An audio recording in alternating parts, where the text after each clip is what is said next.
नमस्कार मंडळी. चला तर आपण आज बनवणार आहोत सगळ्यात सोपा पदार्थ. काय बनवणार आहोत? आज आपण बनवणार आहोत चकोल्या. तर चकोल्यासाठी आपण साहित्य घेतलेले आहे. ही शिजवून घेतलेली तुरीची डाळ, फोडणीसाठी साहित्य हे लसूण आणि खोबरं मिक्सरवरून बारीक करून घेतले, कोथिंबीर, कढीपत्ता आणि आता आपण फोडणी तयार करणार आहोत. त्याच्यासाठी लागणार आहे जिरं, मोहरी, धना पावडर, हळद आणि घाटी मसाला.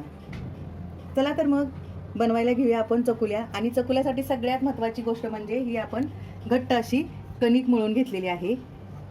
आता आपण पहिल्यांदा काय बनवणार आहोत? ह्या तुरीच्या डाळीची तिखट आमटी बनवून घेणार आहोत. कुणाला चकुल्या तिखट आवडतात, कुणाला मिठाच्या म्हणजे फिक्क्या आवडतात. तर ज्यांना जशा आवडतील तशा ते बनवू शकतात. ह्याच्यामध्ये आपण घाटी मसाला टाकला की तिखट चकुल्या होतात, आणि मिठाच्या बनवायच्या असतील तर मसाला टाकायचा नाही. चला तर मग तयार करूया चकुल्या. आता आपण चकुल्या तयार करायला घेत आहोत. हे आपण मोठं एक पातेलं घ्यायचं, म्हणजे चकुल्या छान शिजतात. संध्याकाळी आपण जेव्हा काहीतरी थोडंसंच आपल्याला काही बनवायचं असेल ना, तर आपण हा पदार्थ बनवू शकतो. हा एकदम पटकन होणारा असा पदार्थ आहे. डाळ थोडी आपण कच्चीच शिजवून घ्यायची, जास्त शिजवायची नाही. ती परत चकुल्यासोबत शिजत असते.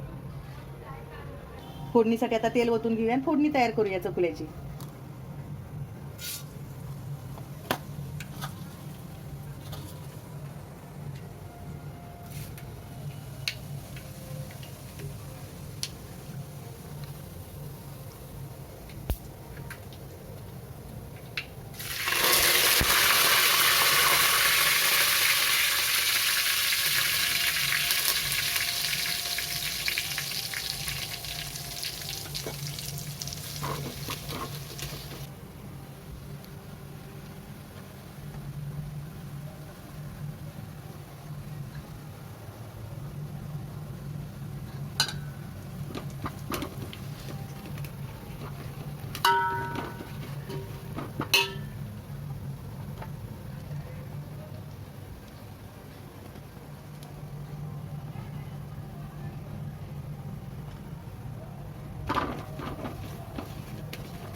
आता आपलं हे वरण चकुल्यासाठी तयार आहे.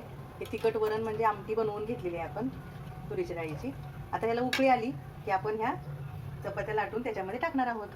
तर बघा, मग आपण एकदम पातळ अशा चपात्या लाटायच्या आणि कापून त्याच्यामध्ये आपण टाकणार आहोत.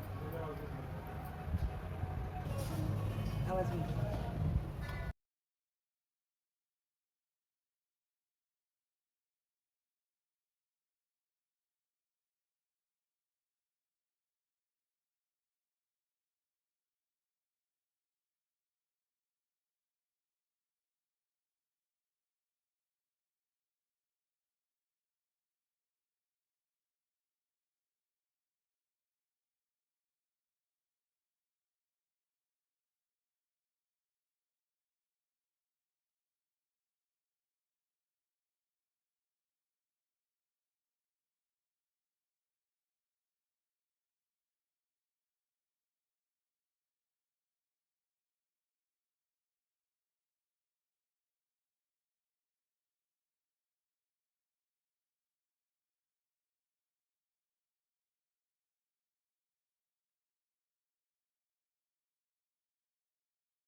आपल्या चकोल्या बनवून तयार आहेत बघा मित्रांनो.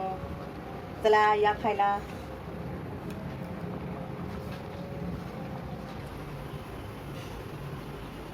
चला तर या मंडळी जेवायला. आपल्या ह्या चकोल्या तयार आहेत.